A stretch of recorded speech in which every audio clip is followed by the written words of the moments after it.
Fala pessoal, aqui é o Fábio do canal Boson Ciências e neste vídeo vamos iniciar o estudo dos vetores em matemática.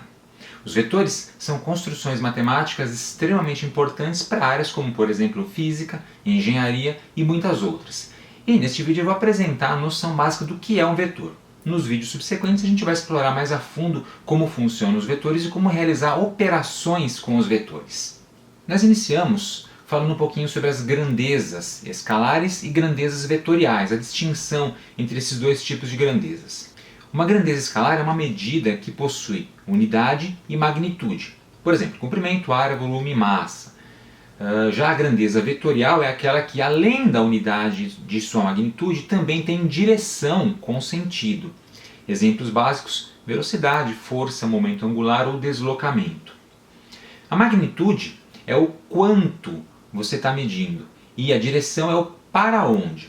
Por exemplo, eu posso dizer que a minha massa é de 68 quilos. Significa que eu tenho 68 quilos de matéria no meu corpo. É a magnitude da minha matéria.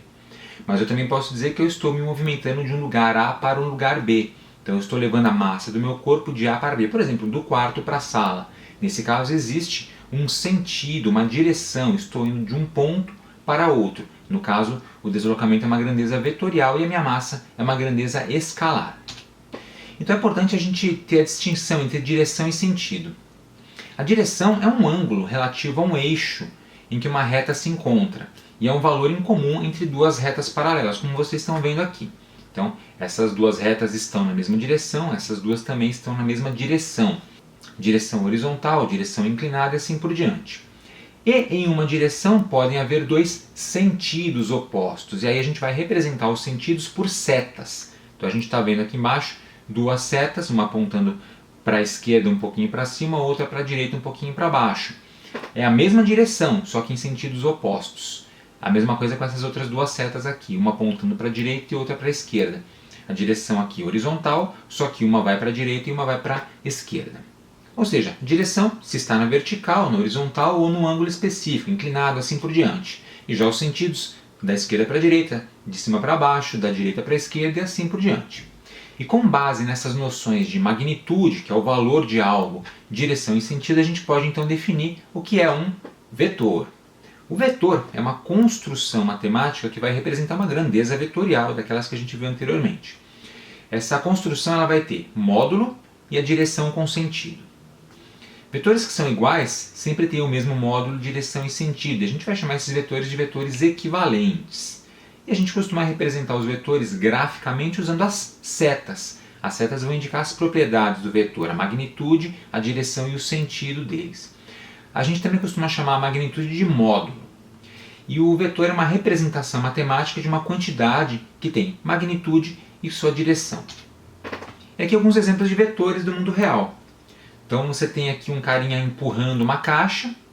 Quando a pessoa empurra uma caixa, ela está aplicando uma força na caixa. A força é uma grandeza vetorial. Por quê? Porque ela tem direção e sentido além da magnitude. Então eu posso medir o quanto de força eu estou colocando nessa caixa e também para onde eu estou empurrando essa caixa. Em que sentido, em que direção. Esse automóvel aqui é a mesma coisa. A velocidade com a qual ele se desloca, a velocidade pode ser vetorial. E essa velocidade vetorial significa que, além de um valor da velocidade, também tem uma direção. Por exemplo, 50 km por hora na direção norte. Então isso é uma velocidade vetorial. Um outro exemplo de vetor do mundo real é o campo elétrico. O vetor campo elétrico, no caso aqui de uma partícula com carga positiva, indica a direção da força que é exercida por essa carga em outras cargas. Então é outro exemplo de vetor. Qual a importância dos vetores? Onde a gente aplica isso na prática? Eles são muito importantes em várias áreas científicas, como eu citei no começo do vídeo, por exemplo, na física e na engenharia, porque com os vetores a gente consegue descrever coisas como a força que é aplicada no objeto e a aceleração desse objeto, além da velocidade e outras mais. Então a gente usa muito isso em física, engenharia, astronomia, na química também, entre outros.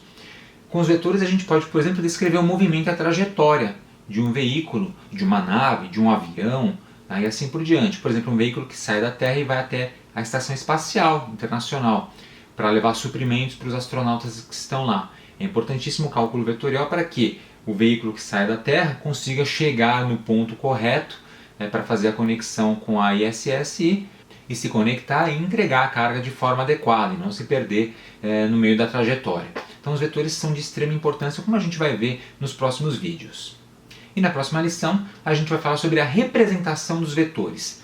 Como é que eu represento um vetor especificamente? A gente já viu que podemos desenhar vetores usando setas, mas será que tem um jeito específico para a gente desenhar essa seta? Tem diferença do desenho de uma seta para outra? E tem alguma outra forma de representar sem ser por setas, por exemplo, de forma literal, escrita? É isso que a gente vai ver na segunda lição dessa nossa série sobre vetores. Espero que você tenha gostado. Aproveite para se inscrever aqui no canal Boson Ciências, se não for inscrito ainda. Se já for inscrito, clique no sininho aqui embaixo para ativar as notificações e ser avisado quando a gente tiver conteúdo novo postado aqui no canal. Obrigado e até a próxima lição.